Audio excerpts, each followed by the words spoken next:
அன்புள்ளம் கொண்ட தமிழ் பெருமக்களே, தமிழகத்தில் பொது ஊழியம் செய்கின்ற ஒரு சாதாரண தொண்டனாகிய இந்த வைகோ ஏறத்தாழ 7000 கிலோமீட்டர் நடந்திருக்கிறேன்.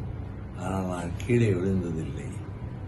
இப்பொழுது 4 நாட்களுக்கு முன்னர் நெல்லைக்கு சென்றிருந்த இடத்தில் தங்கியிருந்த வீட்டில் வழிகளின் வழியாக ஏறாமல் பக்கத்திலே இருக்கக்கூடிய திண்ணையிலே ஏறினேன்.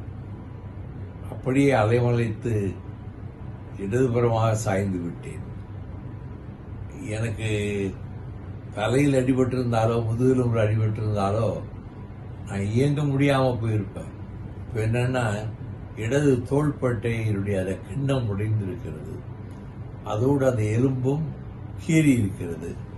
அதனால் அங்கே உடனே டாக்டர் முரளியிடம் காண்பித்து அவர் உடனே நீங்கள் மெட்ராஸுக்கு போகணும், சென்னைக்கு போகணும், அங்கே போய் நீ ட்ரீட் பண்ணணும் அப்படின்னாங்க. நான் போய் டாக்டர் தனியாக சேர்ந்துக்கிட்டு யோசனை கேட்டேன்.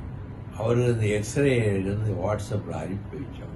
ஒன்றும் பயப்பட வேண்டாம், நீங்கள் கவலைப்பட வேண்டாம், உங்களுக்கு ரெஸ்ட்டு தேவை, இப்போ இந்த ரெஸ்ட் இதில் கிடைச்சிருக்கு அப்படின்னு சொன்னாங்க.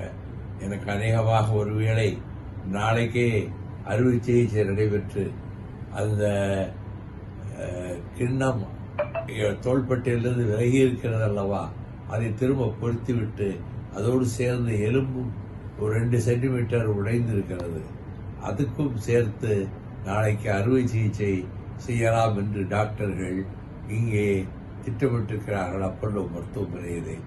ஆகவே நான் நன்றாக இருக்கிறேன், முழு ஆரோக்கியத்தோடு வருவேன்.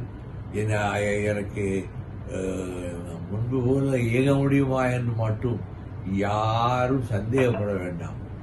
நான் உழைப்பு என்பதற்கு இலக்கணமாக இருக்கக்கூடியவர் என்பதை கலைஞரே சொல்லியிருக்கிறார்.